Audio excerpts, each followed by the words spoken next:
Hey guys, if you don't know, my name is Jessie and I'm the Dirt Bike Girl. And today we're going to talk about bike setup before we get into turning. Because how you set up your bike is really important.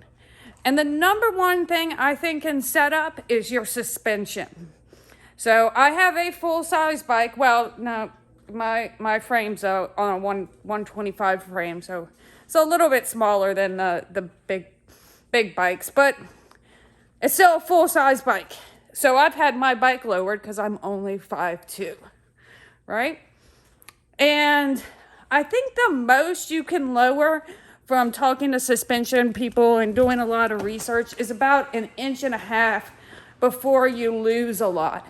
So one of my first bikes was a flat track bike and it only had 4 inches of travel. And I had a really hard time operating that bike. And I didn't realize how hard of a time I was having until I got onto a bike with the suspension was set up for me. So that's the first and number one thing I think you should do is set up your suspension for you. I have my bike over here. It's lowered 1.5 inches so that I can ride this bike. I can't quite touch the ground right on it, which isn't a real big deal. When I'm riding, I can get 2 toes on the ground and that's great. If you're not comfortable with that, get a smaller bike. It took me time to get comfortable with that. You don't have to hop on a big bike right away. The reason why you might want to hop on a big bike later on is for clearance, and 2, man, these big tires, they really do go over things so much easier than the little tires. It does make a difference. And Kawasaki makes a great 140. It's the 140G and it has full-size tires and it's a short bike and it's a great starting point. Okay, so now we got the suspension set up, right? Let's talk about these handlebars. So handlebars come in 1,000 different shapes and it's hard to say what is the right one for you, okay?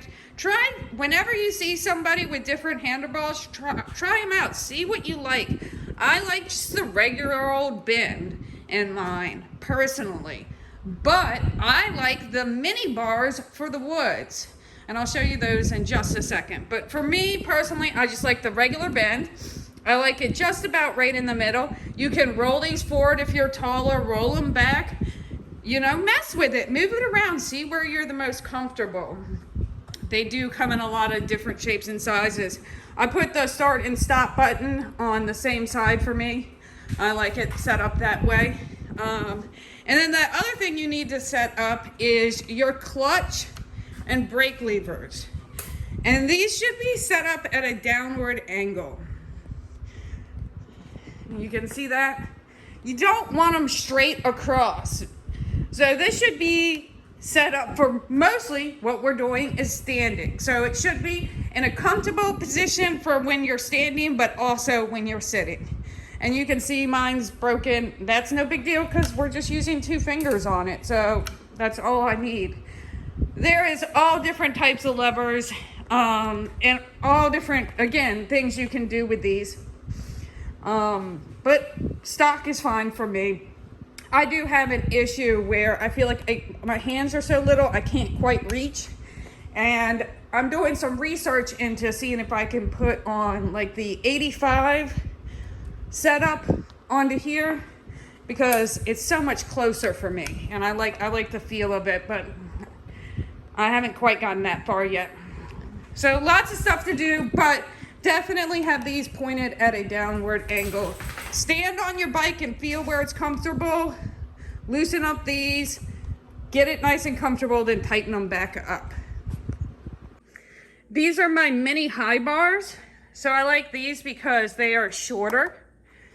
They are high. I like the mini low bars a little bit better than the high ones. Truthfully, the only problem I've had with this is on the brake side, you can see my brakes up a little bit too high because it hits the bar right here. So I can't put it any lower and I'm not real happy with where it sits when I'm standing, but it doesn't affect me that much.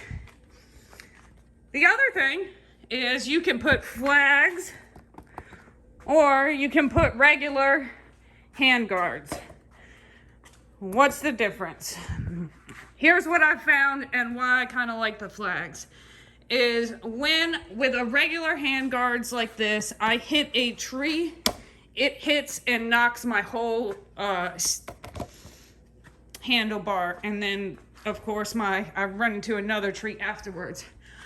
A lot of times when I just kind of sideswipe a tree with these flags, they'll just kind of deflect off and it won't knock my whole handlebar. So right now I'm a big fan of the flags. When I first started out, I had these on my bike and I liked it because it protected, I dropped my bike all the time and it protected my my levers.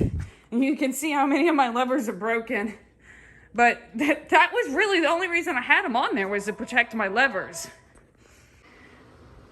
Now let's talk about my seat. So seats come in all different shapes and sizes. On this bike, I have the Enduro Engineering low seat. And I like that because it helps me get closer to the ground. So when I have this seat on, as opposed to the stock seat, I can get both of my toes on the flat ground. When I have a stock seat, I can only get one side or the other. So this is a big plus for me over the stock seat. If you're really tall, they make a tall seat too. I'll show you that in a minute. And I also highly recommend, I haven't done this yet to my bike, but putting on a seat cover, which will give you more grip so you don't slide around. And I need to do it. I just haven't done it on yet. So that's another thing. This 200 has a tall seat on it, and I like the feel of it, to tell you the truth, but I can't reach the ground. So it's hard for me and to decide what I like more. For me, right now, it's more important that I'm able to reach the ground. I think later on in life, I will probably go to a tall seat because I like the way it feels. This is my other seat I have, and I like this one for hills, because I get nervous sometimes and I sit and then I start sliding backwards. And this keeps me from sliding too far back. If you have a bad habit of sitting too far back on your seat, just tape something to your seat to make you sit forward. Or get yourself one of these seats with the bumps. I really like them. I think they're great for making you sit forward.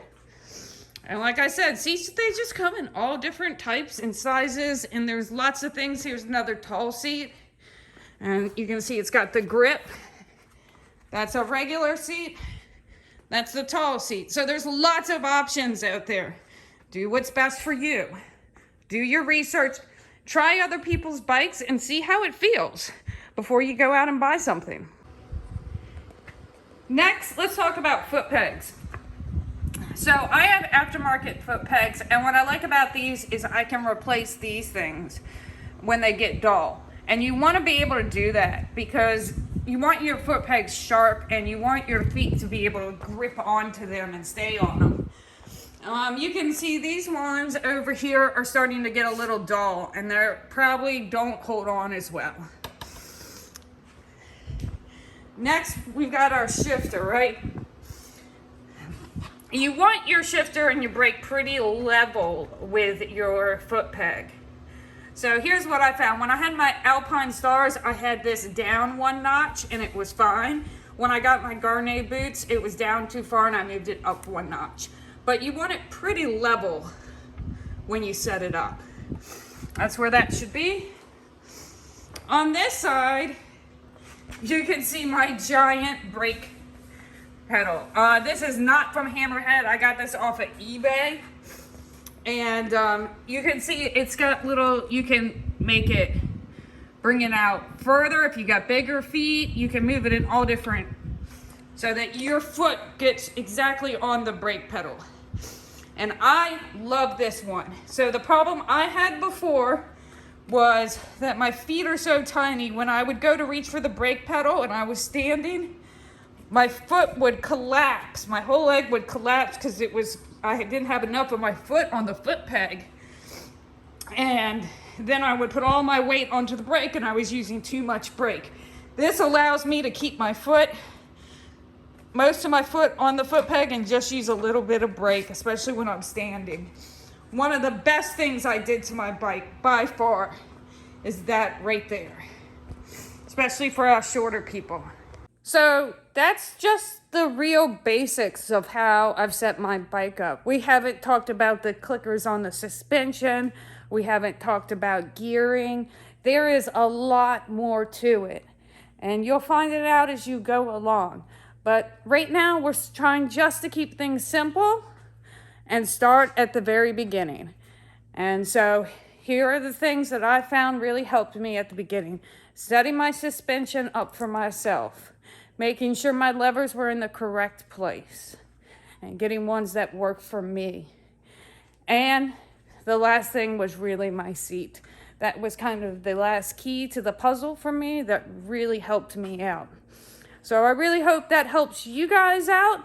Let me know if you have any questions, and let me know how you set your bike up in the comments below. Thanks, guys. And remember, if you're having a bad day, it's only one down and the rest is up.